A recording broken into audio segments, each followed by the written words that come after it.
Se até pouco tempo a preocupação com a saúde mental era um assunto restrito a consultórios e clínicas, hoje é geral. Está nas famílias, nas escolas, nas empresas. No mundo pós-pandêmico, com as novas configurações de trabalho, a crescente e acelerada digitalização da vida, a sobrecarga das mulheres que ainda persiste, tudo isso vem gerando fortes impactos na saúde de nossa mente. Que caminhos estão se desenhando?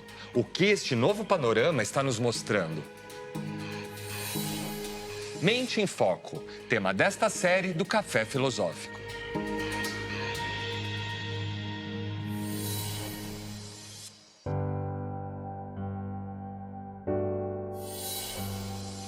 As mulheres são um dos grupos mais afetados quando falamos de saúde mental.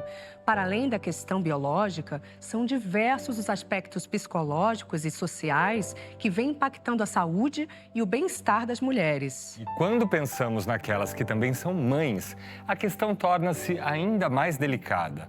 Além de todos os fatores de estresse na vida cotidiana já conhecidos, cuidar de uma criança pode ser uma responsabilidade e sobrecarga que muitas vezes passa despercebida. A gente vai falar de um assunto muito importante hoje, que é sobre a saúde mental das mulheres, especialmente das mães, né? As mulheres, elas são susceptíveis a riscos específicos de saúde mental. Segundo a Organização Mundial da Saúde, esse risco, essa vulnerabilidade vai além das questões biológicas, porque está relacionada a questões psicossociais, que envolvem sobrecarga de trabalho, falta de acesso a mercado de trabalho, falta de acesso a formação acadêmica adequada, micro e macroagressões derivadas do machismo e a equidade de gênero, que ainda é um sonho distante. Da descoberta da gravidez até você entregar um filho adulto para o mundo, muita coisa pode acontecer. E algumas mulheres, elas passam por esse período de forma leve e geralmente positiva, mas para algumas isso tem um peso carregado de preocupação, de medo e de inseguranças. De modo geral, a maternidade é uma vivência delicada, mesmo para as mulheres que passam por ela de forma leve, e tem implicações importantes na saúde física e na saúde mental.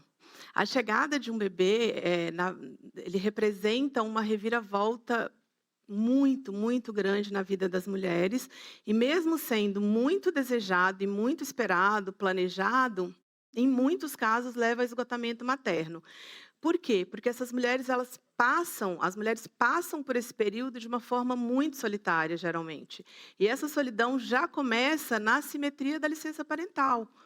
Né? Já começa por aí, da assimetria da licença parental, da distribuição das tarefas.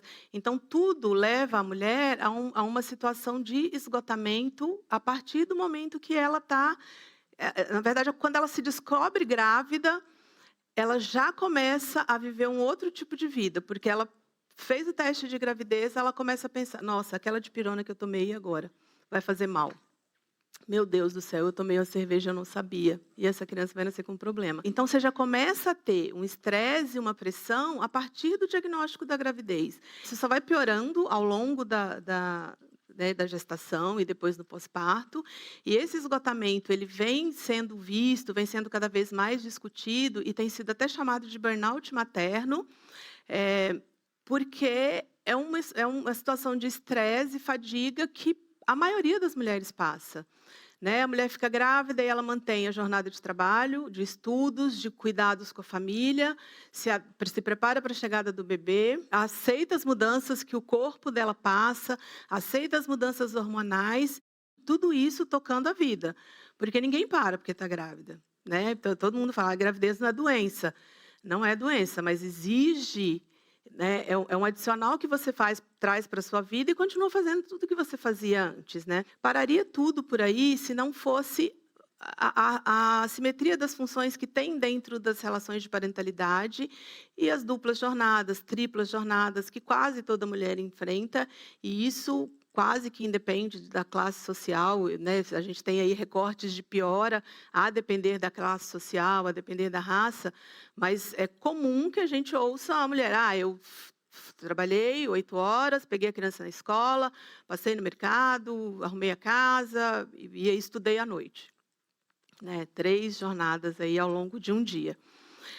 Daquilo tudo que a gente vê uma mãe fazendo, tem muita coisa por trás que ninguém vê. A gente não para muito para pensar, né, do que tem por trás do exercício da maternidade. Né? Uma criança, sei lá, de 6 anos, quantos uniformes da escola ela já precisou trocar? Quantas vezes o uniforme ficou pequeno? Quantas papinhas ela já comeu? De onde veio tudo isso? Quem levou na escola todos os dias? Quem deixou? Quem buscou? Quem organizou para que se deixasse e se buscasse? Alguém fez isso.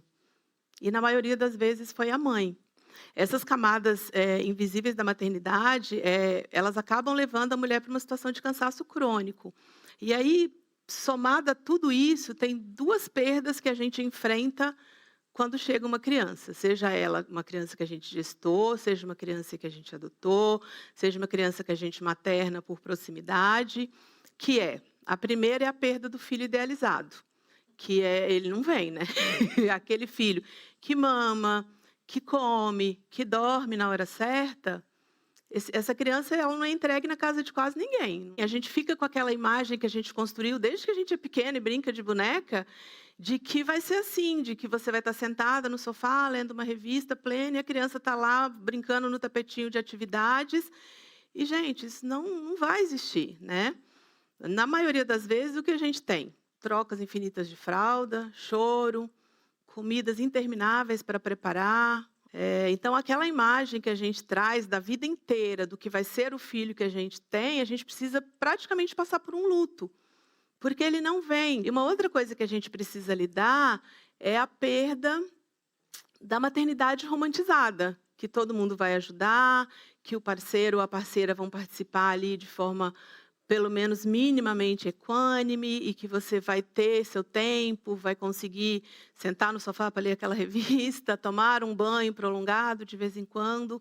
E isso também não acontece. Na maioria dos casos, você se vê sozinha, passando por esse período de uma forma muito solitária, até porque a licença parental, ela faz com que seja assim.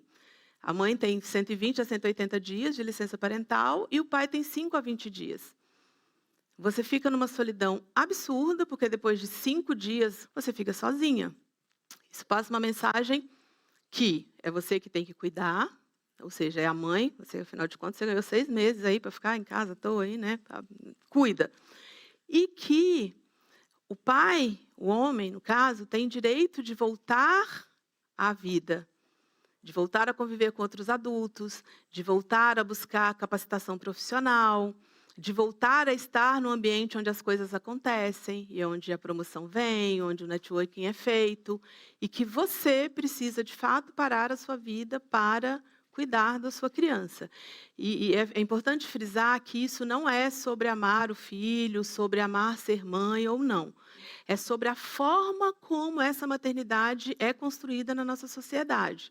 Sobre a forma com que nós somos levadas a encarar o jeito que é o jeito bom de ser mãe. E o jeito bom das outras pessoas ao nosso redor, lidarem com isso. Recentemente, começou-se a falar em burnout materno, ou mommy burnout, que o burnout ele é uma condição física e emocional causada pelo estresse de trabalho, ligado ao trabalho, que não é gerenciado adequadamente. A maternidade é um trabalho. Só que ele é um trabalho que não é remunerado e muitas vezes ele é sequer visto. Ele não é percebido como um trabalho. Quem nunca ouviu falar, mas você só fica em casa cuidando da criança? Só, né? E isso acrescenta uma pitada de crueldade às questões que geram o burnout laborativo, né? Que é dentro de uma empresa, dentro do trabalho, porque a mãe ela não tem escolha. né? Uma pessoa que está sentindo que está caminhando em direção ao esgotamento profissional, ele pode pedir para ser afastado. Ele pode pedir para ficar um tempo em casa, mudar de setor, ele pode até abandonar o emprego se ele acha que aquele ambiente está servindo de adoecimento para ele. O que a mãe faz? Ela fica ali, ela continua sempre, até quando ela tem 90 anos e o filho tem 60, 70. Ela continua ali, né, sendo mãe. E é muito importante que a gente frise que esse burnout materno ou esgotamento materno, ele não é em relação à maternidade, não é sobre o desejo de ser mãe, sobre como você cria laços com a sua criança. De novo, é sobre como essa maternidade é exercida. A forma como o entorno lida com você, lida com seu filho, o tanto de apoio que você recebe, a divisão de tarefas, a segurança financeira. Então, assim, aqui não entra, a gente não entra no mérito da afetividade. A gente está tratando das relações sociais que a maternidade impõe a uma mãe. No próximo bloco, Eu nunca ouvi nenhum homem, nenhum amigo meu contando que ele foi para uma entrevista de emprego e alguém perguntou: "Você tem filhos?"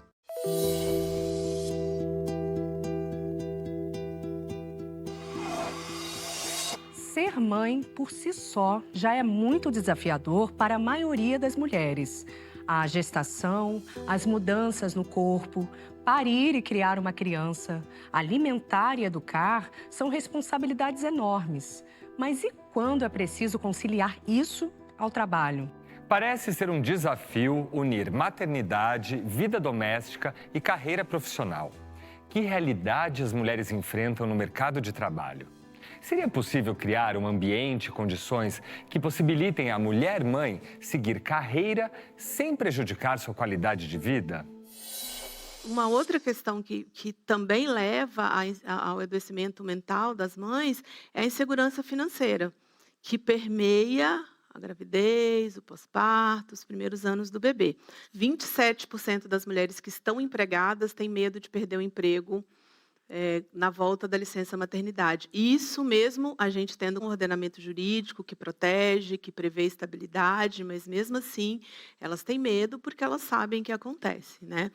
A gente sabe que as discussões sobre equidade de gênero, elas estão cada vez mais ganhando forma, crescendo aí, tanto na mídia, dentro das empresas, mas quando a gente se pergunta sobre as iniciativas para facilitar o acesso e a progressão de carreira das mulheres que se tornam mães, a gente tem dados bem preocupantes. Se a gente faz um recorte dentro desse ser mãe para mulheres negras, mulheres trans, mulheres que têm filhos com qualquer tipo de problema de saúde, os números são ainda mais assustadores. A gente tem aí a inclusão que já começou a avançar, as discussões começaram a avançar, ela não contempla todas as intersecções do que é ser mulher.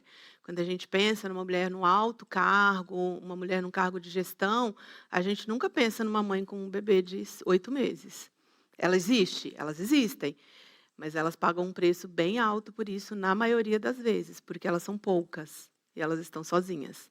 Elas não têm outras como elas nem para dividir o peso daquele momento. No que tange à maternidade, existe uma grande insegurança em relação à empregabilidade feminina. Tem um estudo da FGV que aponta que 50% das mulheres elas são demitidas, elas se demitem em até 2 anos após o nascimento do bebê. Elas são demitidas ou elas se demitem por quê? Porque elas não conseguem manter a rotina que é cuidar de um filho, com todas aquelas intercorrências que a gente sabe que pode acontecer e ainda atender um esquema rígido de trabalho.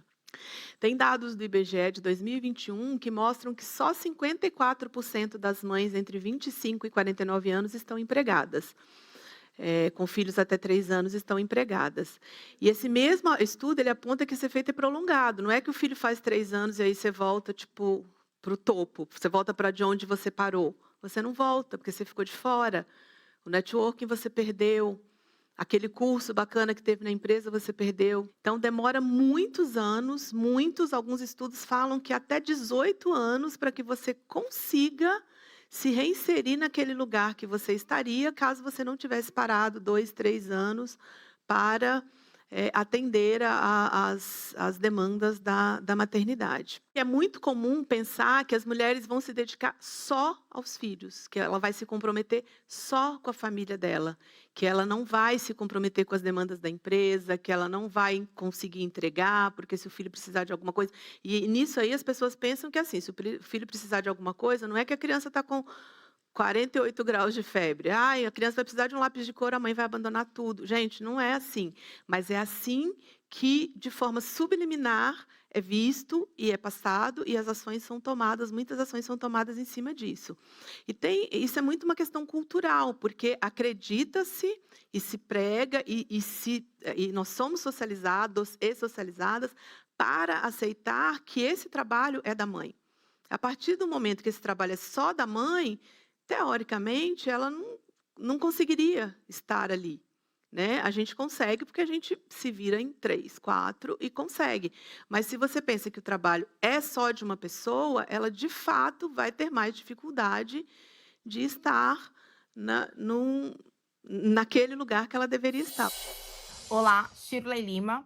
De forma prática, como as empresas podem criar ambientes que sejam mais inclusivos e flexíveis para as mães? Eu acho que passa pela flexibilidade, que é a flexibilidade de horário.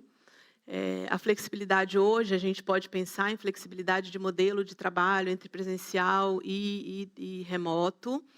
E essa flexibilidade de horário precisa ficar bem claro que não é a mãe entrar e sair na hora que ela quiser.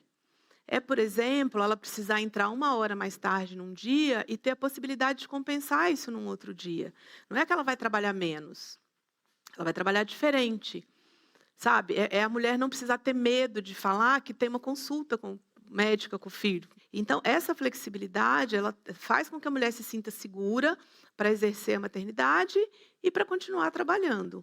Uma outra coisa que eu acho que é muito importante é fazer um trabalho ativo de reconhecimento e valorização daquelas mulheres que performam bem ali. E isso avaliado como o trabalho dela como um todo, não naquele trabalho que você entregou para ela na semana que ela volta da licença maternidade, que ela está toda movida, toda sentida, porque deixou o filho em casa pela primeira vez, depois de 6 meses ali, igual um canguru grudada. E aí, ela, naquela primeira semana, ela faz uma entrega e aí o trabalho dela é julgado por aquela semana. Ela tem 15 anos de empresa. Então, eu acho que precisa haver um propósito dentro das empresas, dentro das organizações, de lembrar quem era essa profissional. E de saber que ela vai voltar a ser essa profissional. Estando segura, ela com certeza vai entregar até mais. Porque a maioria das mulheres depende do salário, depende de trazer aquele dinheiro para casa para compor a renda familiar. Então, num lugar que você se sente segura, você não quer sair. De jeito nenhum. Você vai fazer o possível e o impossível para entregar trabalho bem feito, para conseguir reconhecimento, para que o seu emprego não fique em risco. Treinar as lideranças para uma cultura de feedback baseado em trabalho, não baseado na pessoa. Ah, você chega atrasado todo dia. Não é sobre isso. Precisa haver treinamento em comunicação não violenta, cultura de feedbacks, para que os gestores e as lideranças consigam enxergar as peculiaridades de uma pessoa que acabou de voltar de uma licença maternidade. E não é sobre dar folga para as mães, porque a mãe já sabe que ela não tem folga. Ela já sabe, você já sabe que não vai ter. É sobre entender que algumas coisas vão ser diferentes por um tempo. E agir quando precisar conversar com essas pessoas, tendo em mente que este momento diferente está acontecendo ali, agora, na sua frente. E rever os vieses do processo seletivo, né, que eu acho que é uma coisa que já passou da hora de acontecer. Eu não sei, assim, eu nunca ouvi nenhum homem, nenhum amigo meu contando que ele foi para uma entrevista de emprego e alguém perguntou: você tem filhos? Se você precisar viajar a trabalho, quem vai ficar com seus filhos? E se eles adoecerem? Quem vai levar no... Os homens não ouvem essa pergunta. Uma mulher vai para uma entrevista de emprego, em alguns lugares, é a primeira coisa que se pergunta para ela. Você tem filhos? Você pretende ter filhos? Em quanto tempo? Chega a ser invasiva a ponto de perguntar em quanto tempo você pretende ter filhos. Então, assim, o viés do processo seletivo também é uma coisa que já passou da hora da gente começar a discutir, começar a repensar, até porque é feio. Assim, além de não ser ético, é bem feio. Eu acho que passa por normativas sempre, assim. As mudanças que são muito difíceis, elas precisam de normativas. Porque mexe com o bolso, mexe com conceitos e verdades por décadas, por séculos instituídas e que tem muita dificuldade das pessoas desapegarem. Então, a gente precisa de normativa e a discussão sobre SG vem trazendo isso, vem facilitando com que essas normativas sejam implantadas, sejam discutidas, sejam pensadas, implantadas. Então, eu acho que precisa, assim, precisa ter alguma coisa que vem e fala, olha, é assim que tem que ser, e se você não se encaixar, tem multa, né? Tem perda de fornecedores, tem, né, a cadeia de stakeholders ali não quer conversar com você porque você não está seguindo o que a gente combinou que seria bom para cuidar do S, do social, das pessoas. Mas o professor, por exemplo, ele tem um papel fundamental. Eu acho que a gente é muito de quem nos educa. A gente é produto do nosso meio. A gente tem as questões genéticas que a gente traz e o resto são as interações pessoais e o meio que a gente vive.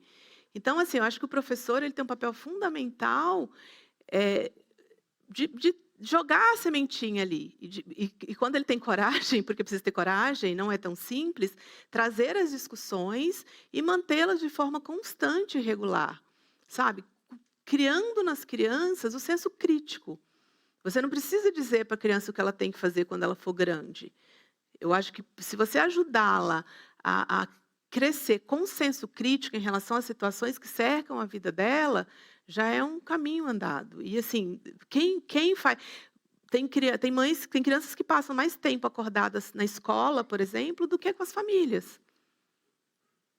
Quando chega em casa, a criança está cansada, a mãe está cansada, o espaço para conversa é pequeno, o espaço para interação às vezes é mínimo, porque está ali, é banho, é lanche, é lição de casa, é a mãe cuidando das coisas para o dia seguinte. A maior parte do dia, quando ela estava ativa e ali, né, muito aberta para o aprendizado, ela estava na escola. E é aí que o professor entra. É aí que a gente constrói pessoas com mais noção de cidadania, de ética nas relações, que eu acho que é uma coisa fundamental. Se a gente conseguir trazer ética para as nossas relações, a gente elimina metade dos problemas que a gente tem.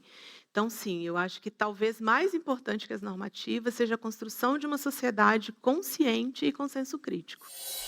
Oi, eu sou Marina Franciulli, eu sou mãe de 2 meninos. Minha pergunta para a doutora Simone é se é possível a gente equilibrar, diante de tantas dimensões importantes da vida, se é possível a gente conseguir equilibrar a vida profissional, pessoal, a maternidade, a nossa individualidade. Como a gente faz para voltar a se olhar, a se reconhecer e para entender se a gente está conseguindo manter um equilíbrio, se é que é possível, na nossa vida?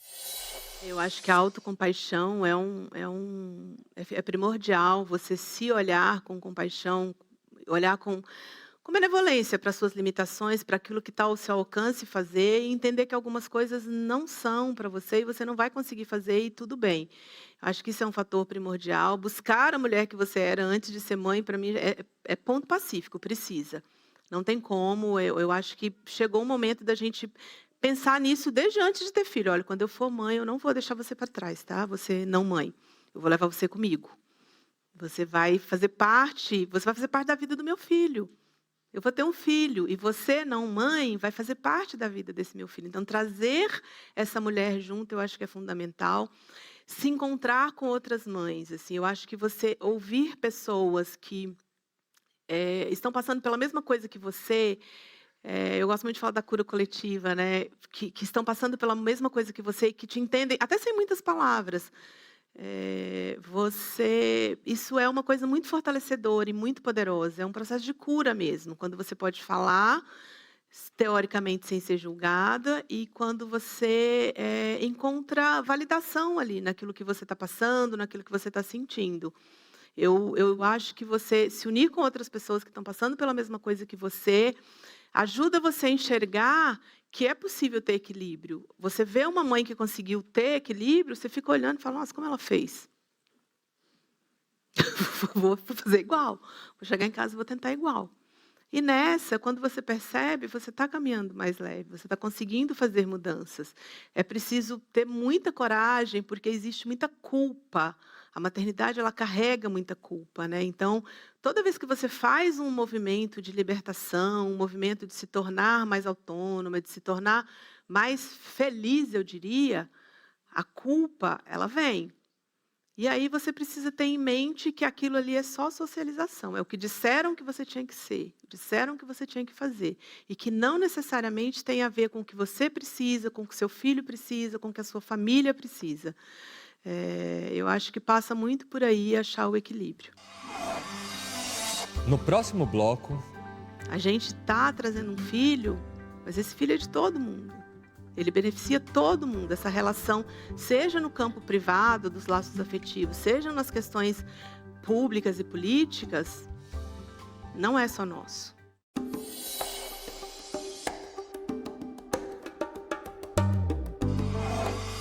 Em entrevista, Maíra Ligori, criadora de organizações em prol da mulher, declara: manter a casa organizada, limpa e cheirosa e, ao mesmo tempo, zelar por quem vive nela.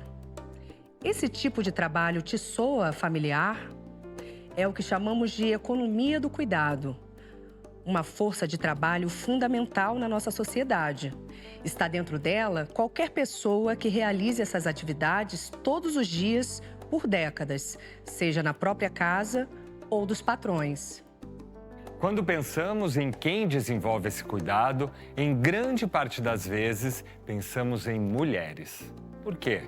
Afinal, esse cuidar é capaz de sobrecarregar e abalar a saúde mental das mulheres. Diariamente, ao redor do planeta, meninas e mulheres dedicam 12 bilhões de horas ao cuidado não remunerado, todos os dias. Se essas horas fossem pagas, contabilizadas e pagas, isso injetaria na economia mundial mais de 10 trilhões de dólares. Isso é 3 vezes o que a indústria da tecnologia injeta na economia mundial. Então, assim, o cuidado feminino não pago injeta 3 vezes o que a tecnologia injeta na economia mundial. Se isso fosse um país, seria a 4ª economia do mundo. 90% do cuidado no Brasil é feito informalmente pelas famílias, e 90% dos casos são as famílias que cuidam tanto da própria família quanto da comunidade do entorno. E desses 90%, 85% é feito por uma mulher ou por uma menina, às vezes muito nova. Às vezes 6 anos, 7 anos, 8 anos.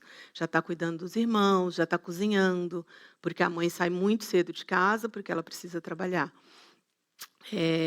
Essas horas trabalhadas, não pagas, não contabilizadas, que são aí representariam uma potência mundial, são chamadas de economia do cuidado, que tem ganhado destaque nas discussões econômicas e sociais mais contemporâneas. Mais recentemente, a gente começou a falar sobre isso.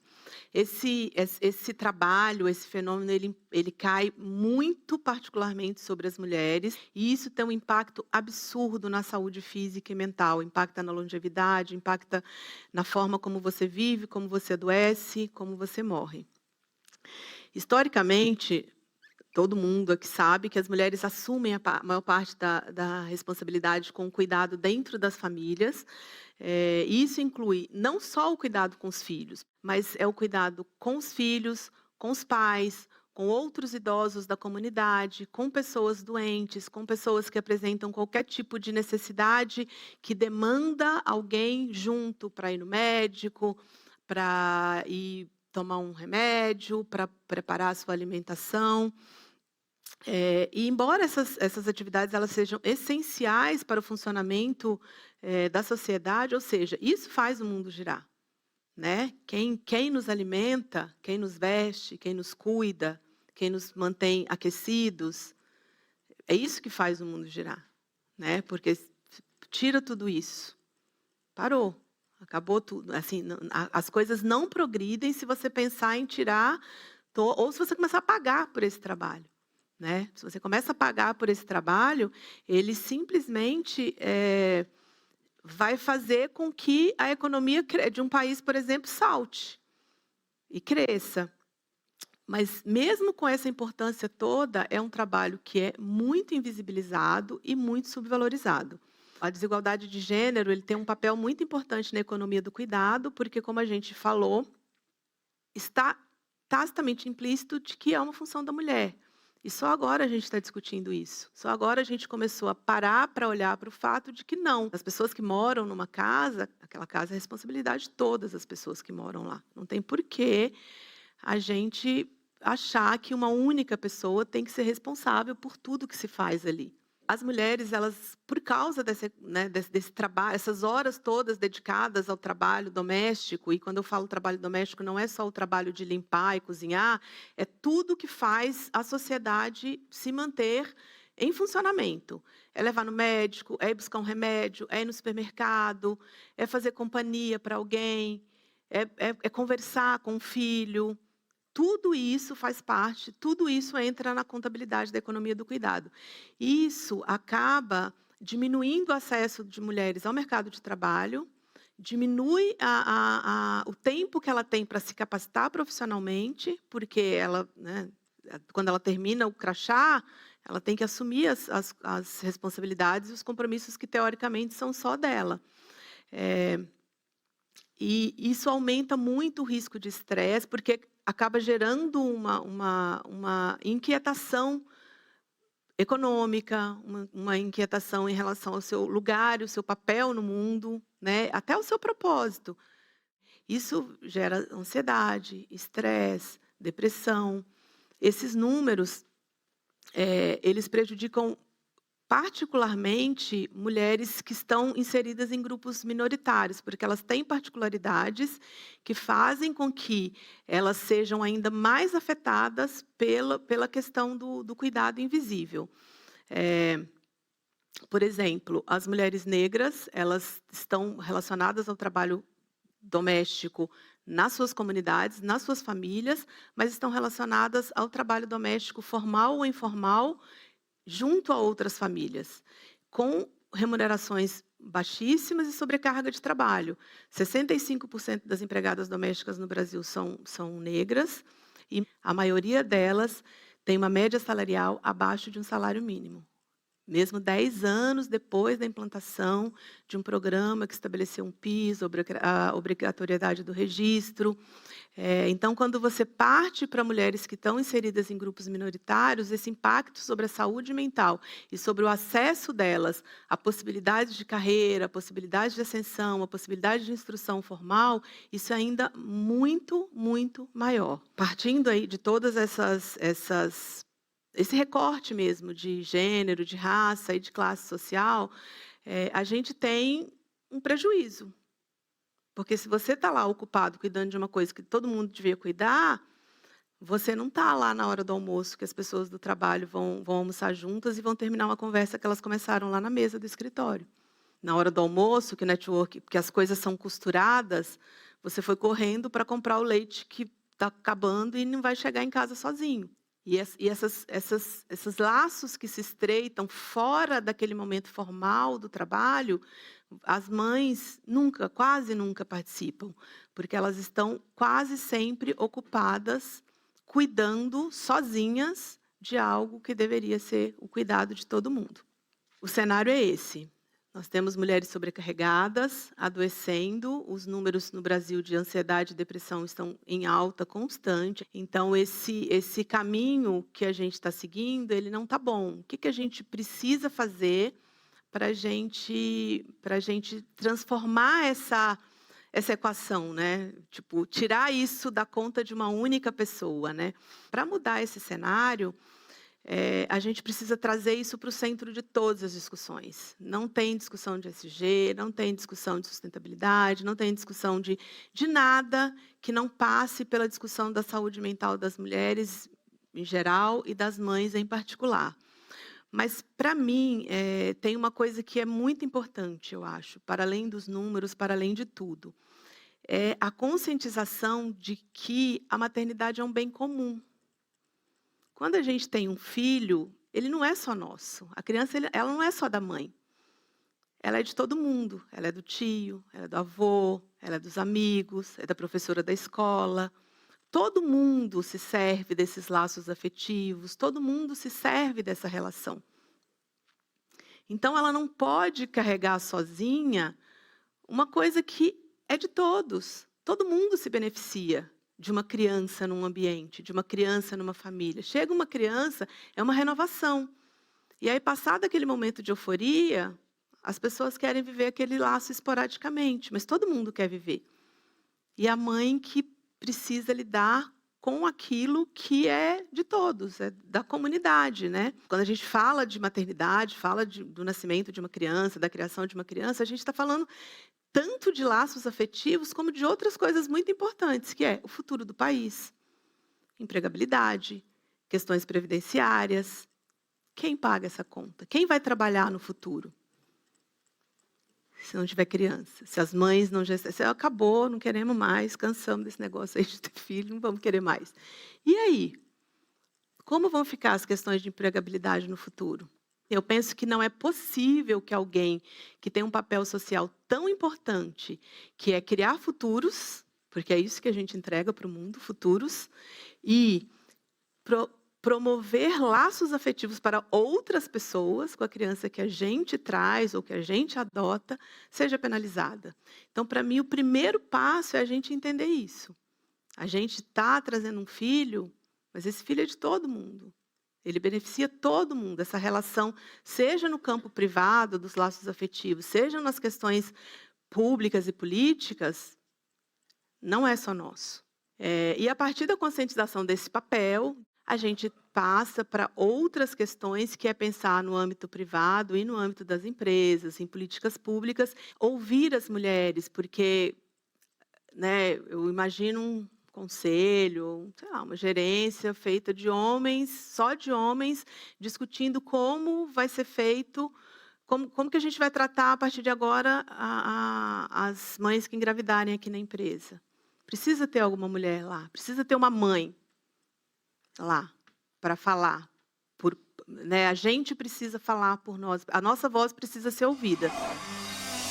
No próximo bloco, não é sobre o filho, não é sobre amor, é sobre o cansaço e a fadiga que geralmente assolam, principalmente as mulheres que acabam fazendo isso tudo, na maior parte das vezes, sozinhas.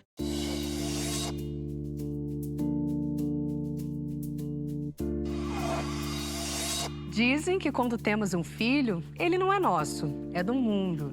Mas por que, em muitas culturas, todo o cuidado que envolve uma criança é visto como responsabilidade apenas da mãe?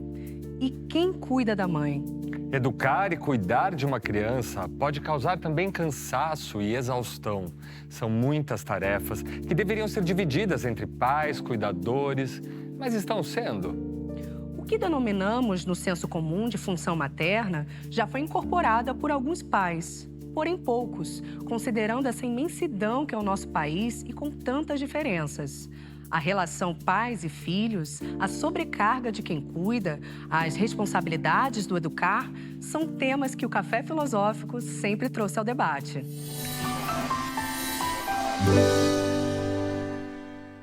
Quando nasceu minha primeira filha, você me falou uma coisa genial. Eu te perguntei, cara, as letras das músicas de Niná, elas são terríveis, né? O boi da cara preta vai levar essa menina embora e tal. E você falou, os pais precisam de alguma forma para exprimir a raiva que eles têm das crianças.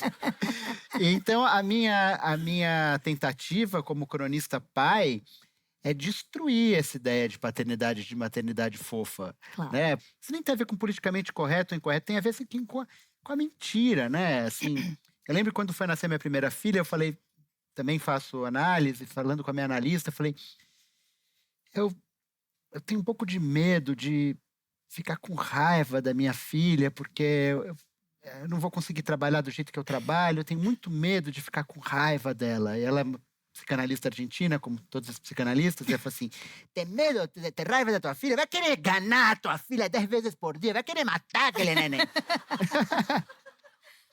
E aí foi um alívio aquilo. Isso tem também uma coisa maravilhosa, que é assim, poucas mudanças são tão radicais na vida quanto aquilo que você achava que ia fazer com seus filhos quando eles nascessem e aquilo que você faz. Lidar com os filhos tem a ver com como se negocia a própria relação com os ideais. Porque, de fato, você tem uma responsabilidade de transmissão ali e, de alguma maneira, educar uma criança implica a gente mesmo abrir mão. Para não largar a criança comendo batata frita e vendo televisão, lá pelas tantas a gente desiste de ler o nosso livro e faz o que é possível. Ou seja, tem uma condição também de renúncia. Esse vídeo é maravilhoso porque é sobre isso, assim, enquanto humanos, nós somos factíveis de cansaço, de fadiga, de irritação, de falta de paciência, de falta de tolerância, de desânimo, de vontade de desistir. Isso tudo faz parte do pacote do que é ser humano. E isso não muda, você não deixa de ser humano quando você tem um filho. Quando o filho chega na sua vida, você continua aquele mesmo humaninho falho ali, que vai ter raiva, vai ter cansaço, vai ter fadiga, vai querer desistir. Eu acho que no auge, assim, do puerpério, muitas mulheres, elas sequer se reconhecem. E eu tenho certeza que muitas se perguntam o que eu fiz com a minha vida. Sabe aquela noite que você está lá, depois da terceira mamada, e que você não pode dormir, porque senão a criança cai do seu colo? Você pensa, gente, o que eu fiz? Isso não é sobre o filho, né? Porque o filho, você está ali, agarradinho com ele. Você não deixa cair, você põe para rotar, troca a fralda depois. Não é sobre o filho, não é sobre amor. É sobre o cansaço e a fadiga que geralmente assolam, principalmente as mulheres que acabam fazendo isso tudo, na maior parte das vezes, sozinha. Óbvio que tem casos diferentes, tem casos e casos onde o parceiro ou a parceira estão ali firmes, né, junto, mas não é o que a gente vê de mais comum. O mais comum é a solidão aí nesse momento, e aí essas coisas acontecem. Você acaba terceirizando o cuidado, você terceiriza para um videozinho.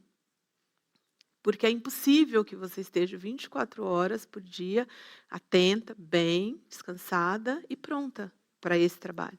E aí, sempre que essa discussão surge, vem, porque você não gosta do seu filho, por que foi ser mãe então, né? Você não queria criar, por que foi ser mãe? Não é sobre a criança, não é.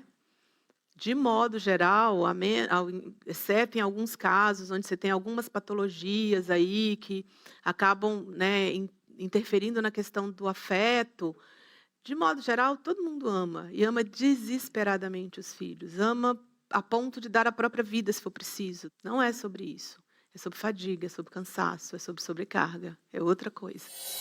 Você vê o movimento Child Free como um retrocesso quando consideramos a maternidade um bem comum? Ninguém é obrigado a querer ter filho. E eu acho, de fato, que assim, eu não acho que a maternidade é para todo mundo. Eu não acho que todo mundo tem que querer ter filho. Eu acho que a gente precisa, de fato, pensar por que a gente, já com 6 anos, está ali embalando uma boneca e achando que aquele é o nosso futuro. Isso, de fato, precisa ser revisto. Assim, não tem... Porque isso gera uma angústia muito, muito grande.